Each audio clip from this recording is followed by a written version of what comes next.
میں اسے روکتی رہ گئی، میں اسے ٹوکتی رہ گئی، اور سفر سے بھی لوٹا وہ تب جب یہ دل بے طلب ہو گیا۔ تیری قسم کہ تجھے بھول کر میرے معبود کسی عمل کی شروعات میں نہیں کرتا۔ بند گئی۔ تیری قسم کہ تجھے بھول کر میرے معبود کسی عمل کی شروعات میں نہیں کرتا، وہ جس میں خوف نہ شامل ہو تیری عظمت کا، کہیں بھی ایسی کوئی بات میں نہیں کرتا۔ وہ جس میں خوف نہ شامل ہو تیری عظمت کا، کہیں بھی ایسی کوئی بات میں نہیں کرتا۔ میرے خدا میرے جذبوں کو بااثر کر دے، میری زباں میرے لہجے کو معتبر کر دے۔ حضرات گرامی، واصف فاروقی آپ کی خدمت میں حاضر ہے اسی کام کے لیے جس کے لیے بہت عرصے تک بہت بدنام رہا ہے، اور اچھا یہ لگ رہا ہے کہ آج سراج مہندی صاحب کی صدارت میں یہ جو تقریب منعقد ہوئی ہے، 49ویں مشاعرے کے طور پر بزم شاہین بنگلور کی جانب سے الحاج بابا جی نے منعقد کی ہے یہ تقریب۔ یہ ایک ایسی شخصیت سے مانور اور منسوب ہے جو ہم سب کے لیے بہت ہی پیاری شخصیت رہی ہے۔ میری تو بس ذاتی طور پہ بڑی دوست تھیں وہ محترمہ، لیکن یہ تصویر بہت دیر سے میں دیکھ رہا تھا۔ میں نے فاروق جاسی صاحب کو شعر بھی سنایا، پتہ نہیں کس کا شعر ہے، آپ بھی سن لیجئے۔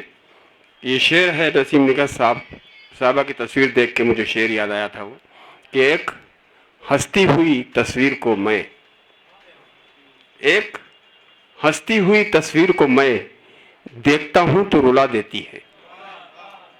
تو یہ مسکراتا ہوا چہرہ جو تصویر ہو گیا ہے، اس نے بہت سی یادیں تازہ کر دیں۔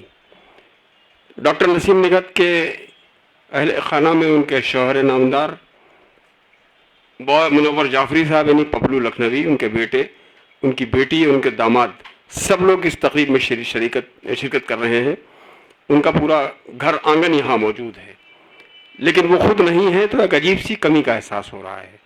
میں ان کے سلسلے میں بہت دیر بول سکتا ہوں، لیکن سوچتا ہوں کہ ڈاکٹر نسیم نگہت کی غیر موجودگی میں ان کے بارے میں کس طرح کی گفتگو کی جائے۔ جتنے لوگ ڈاکٹر نسیم نگہت سے واقف ہیں وہ اچھی طرح ہی جانتے ہیں کہ وہ لکھنؤ کی سرزمین سے ابھرنے والی تنہا شاعرہ تھی جس نے پوری دنیا میں لکھنؤ کا نام روشن کیا۔ دنیا کا کوئی بھی ایسا ملک، ایسا خطہ نہیں ہے جہاں اردو کی محفلیں منعقد ہوتی ہوں اور وہاں لکھنؤ کی نمائندگی ڈاکٹر نسیم نگہت نے نہ کی ہو۔ بہت تیز شعر کہنے کی صلاحیت بھی تھی ان میں۔ یہ ساری خوبیاں اب ہمارے درمیان نہیں ہیں، لیکن ان کی یادوں کا یہ معاملہ ہے کہ ہر مسرت بھی وہی، غم بھی وہی دیتا ہے۔ ان کے اہل خانہ سنیں یہ چار مصرے کہ ان کے ہر مسرت بھی وہی، غم بھی وہی دیتا ہے، دھوپ اور چھاؤں کے موسم بھی وہی دیتا ہے، اور زخم لگتے ہی نہیں اس کی اجازت کے بغیر، اور پھر زخموں کو مرہم بھی وہی دیتا ہے۔ تو یہ ڈاکٹر نسیم نگہت ہمارے درمیان نہیں ہے، ان کی جدائی کا جو زخم ہے رفتہ رفتہ بھرے گا، اور ان کی زندگی تو بہرحال چلنی ہے، کوئی شخص ہے نہیں ہے، لیکن صورتحال یہ ہے صدر صاحب کہ حیات و موت کی اس کشمکش کا عجب مفہوم لکھنا پڑ رہا ہے۔ حیات و موت کی اس کشمکش کا عجب مفہوم لکھنا پڑ رہا ہے، جو زندہ ہے ہمارے ذہن و دل میں اسے مرحوم لکھنا پڑ رہا ہے۔ تو یہ زندہ ہیں، زندہ رہیں گی۔ اما نازیہ کہاں چلی گئی؟ ان کو ہونا چاہیے تھا، اس وقت ان کی ضرورت ہے مجھے۔ تو نازیہ جعفری ڈاکٹر نسیم نگہت کی بیٹی ہے، بہت اچھی شاعرہ ہے، بہت اچھے مزاج کی لڑکی ہے۔ نازیہ کو اس وقت یہاں ہونا چاہیے تھا، پتہ نہیں کہاں چلی گئی۔ اب یہی جب نشانے خطا ہوتے ہیں تو ناظم کو بڑی دقت ہوتی ہے۔ کسی وجہ سے نازیہ کی ضرورت ہے مجھے۔ تو نسیم نگہت صاحبہ سے اکثر و بیشتر میری کئی گھنٹے ٹیلی فون پر بات ہوتی تھی۔ کہاں گئے بابا جی؟ ہاں، کئی گھنٹے بات چیت ہوتی تھی، بڑی طویل۔ تو وہ گفتگو ایسی ہوا کرتی تھی کہ اس میں ایک مصرع اگر میں ان کو بتاتا تھا کہ اس پہ مصرع لگاؤ تو میرا خیال ہے 1 منٹ نہیں لگتا تھا، اور وہاں سے 3 مصرے آ جاتے تھے اس پہ کہ جو اس میں اچھا مصرع لگ رہا ہو آپ اس پہ لگا لیجئے. تو یہ تیزی تھی ان کی، یہ زود گوئی کا عالم تھا. اب اور کتنی تعریفیں کی جائیں. ایک مرتبہ تو یہ ہوا صاحب کہ ہم لوگ ایک دوسرے سے کو مصرے دے دے کے شعر کہہ رہے تھے، تو نتیجہ یہ ہوا کہ میرا فون بند ہو گیا. تو اب میں نے جب چارجنگ پہ لگایا اس کے بعد زندہ ہوا وہ فون، تو نسیم کہنے کیا ہوا، میں نے کہا بھیا اب کیا بتایا جائے، میرا تو فون ہی ڈیڈ ہو گیا، اور اگر تھوڑی دیر ہم تم سے اور بات کرتے رہتے تو ہم خود بھی ڈیڈ ہو جاتے. تو کہنے لگی نہیں، بہت زندہ دل، بہت ہی خوش مزاج طبیعت کی مالک، بڑی مہمان نواز، اور بج جایا کرتی تھی اگر ان کے گھر پہنچ جاؤ تو اتنی خاطر اتنی وزارات ہوا کرتی تھی جو بھولی نہیں بھولتی ہے. ان کی بیٹی نازیہ جعفری ہمارے درمیان ہے. میں یہ چاہوں گا کہ پروگرام سے پہلے، حالانکہ ہمارے 3 شاعر اب تک کلام اپنا سنا چکے ہیں، لیکن نازیہ براہ راست مائک پہ آ جائیں اور ڈاکٹر نسیم نگہت کے کچھ شعر سنا کے اس محفل کا باضابطہ طور پر آغاز کرتے ہیں. تالیوں سے استقبال کیجیے محترمہ نازیہ جعفری کا. ہر خطا جو معاف کر دے مامتا کیا چیز ہے. ہر خطا جو معاف کر دے مامتا کیا چیز ہے. ماں کا سایہ سر پہ ہو تو پھر دعا کیا چیز ہے. ماں کا سایہ سر پہ ہو تو پھر دعا کیا چیز ہے. اور ان چراغوں کو بجھانا اس قدر آسان نہیں. ان چراغوں کو بجھانا اس قدر آسان نہیں. ہاتھ کو دیوار کر دو یہ ہوا کیا چیز ہے. بہت اچھا ہے، واہ واہ واہ. ہاتھ کو دیوار واہ. کر دو یہ ہوا کیا چیز ہے. اور چلتے رہنے کی تمنا کم نہ ہو یہ دیکھنا. چلتے رہنے کی تمنا کم نہ ہو یہ دیکھنا. حوصلہ قائم رہے تو راستہ کیا چیز ہے. واہ واہ. حوصلہ قائم رہے تو راستہ کیا چیز ہے. اور حضرات بہت معافی چاہوں گی، سانس تھوڑا سا بھول گئی ہے. نہیں ابھی اچھا چند ہے، روز اچھا پہلے ہے کہ سانسیں چل رہی ہیں، تیز چل رہی ہیں، کوئی دقت بہت نہیں ہے. شکر خدا ہے، سانس چلنا بڑی ضروری چیز اوپر ہے. والے کا شکر ہے کہ سانس چل رہی ہے. اور آپ سبھی سلامت رہیں، سب کی بھیا سانسیں چلتی رہیں، بہت ضروری ہے. اللہ سب کے دلوں میں محبت پیدا کرے ایک دوسرے کے لیے. ہمارے دیش میں اس منچ سے درخواست کرنا چاہوں گی کہ کسی سازش کا شکار نہ ہو، ایک دوسرے کے لیے محبت بنائے رکھیں. ہندو مسلم سب بھائی بھائی تھے، ہیں اور رہیں گے. پہلگام کا جو یہ حملہ ہوا ہے، یہ اس کے پیچھے جو بھی ہے اللہ اس کو نیست نابود کرے، برباد کرے. اور اپنے اس پہ آتے ہوئے میں یہ کہنا چاہوں گی کہ ابھی گزشتہ کچھ سالوں پہلے تک اردو ادب کا آنگن زرخیز تھا، بہترین خوشبودار رنگ برنگی پھولوں سے، چاند ستاروں سے روشن تھا. ایک ایک کر کے ستارے ٹوٹتے گئے اور نہ جانے کون سی دنیا میں جا کے انہوں نے اپنی ایک الگ دنیا بنا لی. اللہ آپ سب سے گزارش ہے کہ میری ماں کے لیے دعا کریے گا، اللہ ان کی مغفرت فرمائے. حالانکہ وہ تھی، ہیں اور رہیں گی. شاعر کبھی مرتا نہیں ہے. وہ پہلے بھی سفر میں رہتی تھیں، آج بھی سفر میں ہیں، اور ہم ان کا انتظار کر رہے ہیں. ان کی کتاب کا نام بھی تھا میرا انتظار کرنا. تو عرض کیا ہے کہ جن کے سائے میں سوتے تھے اب وہ نیم کے پیڑ کہاں. جن کے سائے میں سوتے تھے اب وہ نیم کے پیڑ کہاں.